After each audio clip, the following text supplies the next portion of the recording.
Et bonjour à tous, on se retrouve pour une nouvelle vidéo sur les graines. Cette fois, on est avec deux Solanum lycopersicum différentes, donc des tomates. On a ici une seule graine, malheureusement j'en ai pas d'autres, de Country Taste, donc un cultivar qui s'appelle Country Taste.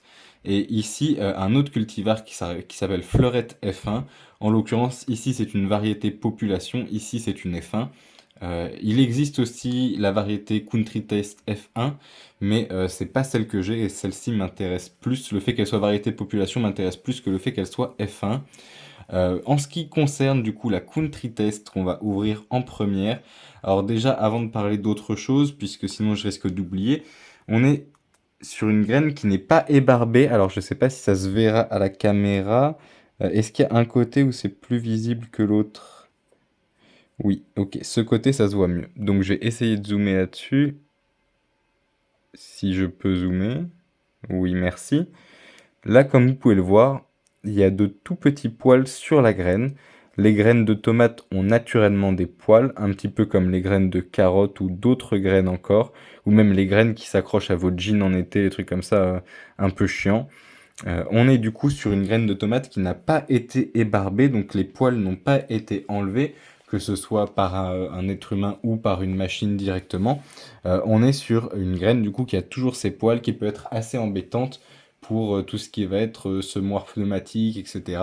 Puisque du coup, en aspirant la graine pour la placer correctement, le trou peut être bouché par des poils, des résidus, etc. Ce qui fait que ça attire mal les graines, que les graines collent mal à la paroi, et que du coup on sème des alvéoles sans graines, puisqu'elles n'ont pas adhéré.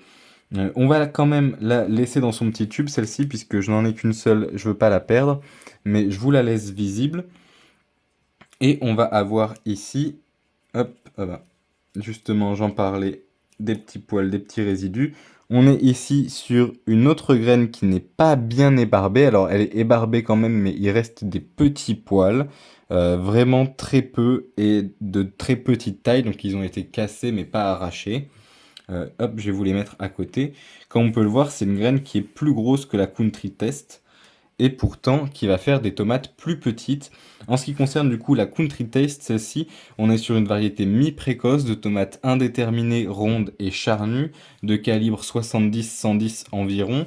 Une tomate qui est quand même très juteuse, qui a une bonne tenue après récolte, et on va être sur des plantes qui font 50 à 60 cm de haut, 100 à 180 cm, pardon, de diamètre, 100 à 180 cm de haut, qui ont une rusticité de 3 degrés, donc qui peuvent être quand même cultivés très tôt et jusqu'à très tard, ce qui lui donne un autre avantage, alors que sur les fleurettes F1, donc celles-ci, qui ont des graines un peu plus grosses, on est également sur une variété mi-précoce, une variété d'ailleurs qui a été créée par des Français en France, donc une variété française, créée en 2011. J'ai pas l'information pour les Country Taste.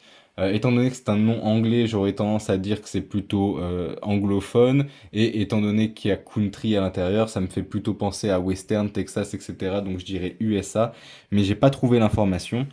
Pour celle-ci, on est sur une variété française. On est également sur des tomates indéterminées, allongées, plutôt en forme de cœur. On a une saveur douce et fruitée, avec peu de graines. Par rapport à beaucoup d'autres tomates, on va avoir très peu de graines à l'intérieur de celle-ci. On est sur un calibre plus petit, environ 90-100 grammes de moins si ma mémoire est bonne en termes de tomates, enfin de poids de tomates, un calibre 50-90 de ce que j'ai pu voir. Après, je connais pas les calibres en eux-mêmes, donc je saurais pas vous le confirmer. Et du coup, on est sur des graines plus grosses et pourtant des tomates plus petites avec moins de graines, ce qui est intéressant à relever. Autrement, on est également sur des graines qui ont une forme assez disparate, assez peu homogène, là où d'autres tomates vont avoir des graines très homogènes. On le verra plus tard sur les Money Makers notamment. On va passer pour la prochaine vidéo sur du persil frisé Aphrodite. Euh, Après, normalement, on devait faire de la ciboule blanche hâtive, mais je pense qu'on repartira sur des tomates avec notamment les Money Makers. Et après, on passera à autre chose, on verra bien. Je vous dis bonne journée à tous, au revoir.